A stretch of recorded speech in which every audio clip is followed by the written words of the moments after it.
త్రిమూర్తి సాయిలోని ముఖ్య అంశాలు. అక్కలకోట మహారాజు దివ్య చరిత్ర. 1878 సంవత్సరము చైత్రశుద్ధ త్రయోదశి మంగళవారం నాడు స్వామి ఒక భక్తుడిని పిలిచి ఒక చెంచాడు ద్రవాహారము ఇయ్యమన్నారు. బాలప్పును పిలిచి ఒక్క పొలుకును అడిగి వేసుకున్నారు. రామశాస్త్రి అనే బ్రాహ్మణునికి తన జరీశాలువను దానంగా ఇచ్చారు.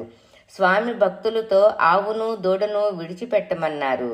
భక్తులు ఆ విధంగానే చేశారు.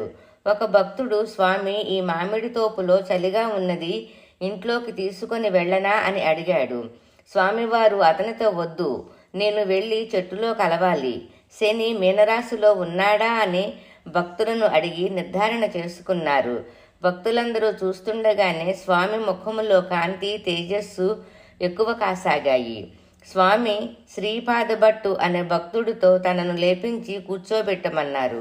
స్వామి పద్మాసనం వేసుకుని భక్తులతో తన కోసం ఎవరూ దుఃఖించకూడదని, తను సర్వత్రా ఉంటానని అన్నారు.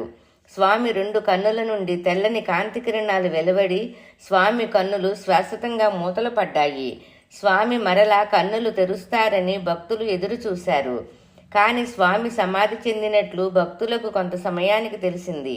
వారు పట్టరాని దుఃఖములో తల్లడిల్లిపోయారు. కొంతమంది స్పృహ తప్పి పడిపోయారు. అక్కలకోట రాజావారు స్వామి దేహానికి చందనం పూసి కస్తూరి మొదలైన సుగంధ ద్రవ్యాలతో తామే స్వయంగా అలంకరించారు. రాజలాంఛనాలతో స్వామివారి దేహాన్ని ఊరేగించారు. చోళప్ప ఇంటి ముందర కొంతసేపు ఆ ఊరేగింపును నిలిపారు. భక్తులందరూ చివరిసారిగా స్వామివారి దేహానికి నమస్కరించుకోగా స్వామివారి దేహాన్ని పద్మాసన స్థితిలో చోళప్ప ఇంటి ముందర సమాధి చేశారు. ఓం శ్రీ అక్కలకోట మహారాజుయే నమః.